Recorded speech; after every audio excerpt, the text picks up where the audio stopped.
Ստամբուլ է ժամանել ԱՄՆ պետքարտուղար Մարկո Ռուբիոն, նա հանդիպումներ կանցկացնի թուրք և ուկրաինացի բարձրաստիճան պաշտոնյաների հետ։ ԱՄՆ պատվիրակությունն առանձին հանդիպում կունենա Ռուսաստանի ներկայացուցիչների հետ, սակայն անձամբ Ռուբիոն ներկա չի լինի։ Նրան կփոխարինի ԱՄՆ քաղաքականության պլանավորման տնօրեն Մայքլ Անտոնը։ Ավելի վաղ Ռուսաստանի նախագահի օգնական Վլադիմիր Մեդինսկին հայտարարել էր, որ Թուրքիայի արտգործնախարարի հետ արդյունավետ հանդիպում է ունեցել, որի ժամանակ ներկայացրել է Մոսկվայի դիրքորոշումը։ Ռուսաստանի նախագահի օգնականի խոսքով Ռուսաստանի պատվիրակությունը Ստամբուլ է ժամանել Ուկրաինայի հետ երկկողմ, ուղիղ, առանց նախապայմանների բանակցությունների անցկացման համար։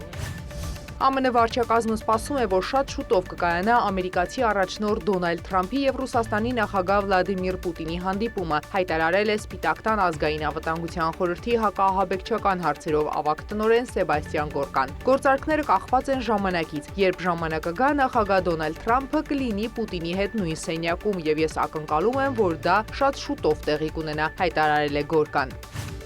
Ռուսաստանի դեմ պատժամիջոցների նոր փաթեթը պատրաստ է, մենք այն կընդունենք Բրյուսելում, X-ի իր էջում գրել է Գերմանիայի կանցլեր Ֆրիդրիխ Մերցը, անդրադառնալով Եվրամիության նոր 17-րդ պատժամիջոցների փաթեթին։ Մերցը նշել է, որ Ռուսաստանի և Ուկրաինայի միջև բանակցություններին Ստամբուլ չժամանելով Ռուսաստանի առաջնորդ Վլադիմիր Պուտինը ոչ բարենպաստ դրության մեջ է հայտնվել։ Այն փաստը, որ նախագահ Զելենսկին այնուամենայնիվ գնաց Ստամբուլ, մեծ զիջում է, նշել է Մերցը։ Գերմանիայի կանցլերը նաև նշել է, որ ներկայումս Գերմանիան մտադիր չէ Ուկրաինային մատակարարել հեռահար Տաուրուս թևավոր հրթիռներ։ Առաքումն ըստ կանցլերի զգալի ժամանակ կպահանջի, քանի որ անհրաժեշտ է զինվորականներին սովորեցնել համակարգերը գործարկելու հմտությունները։ Մերցը շեշտել է, որ Կիևը թևավոր հրթիռներ կստանա Ֆրանսիայից և Մեծ Բրիտանիայից։ Այժմ Գերմանիայի կառավարությունը որոշել է չհրապարակել Ուկրաինային զենքի մատակարարումների մասին տեղեկությունները։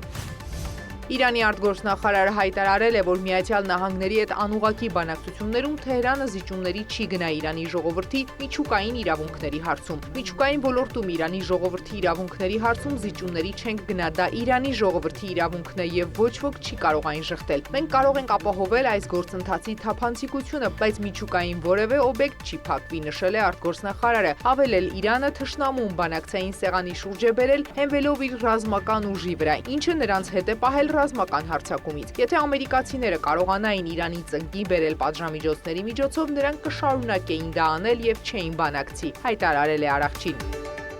Մերի Ներսիսյան, լուրեր։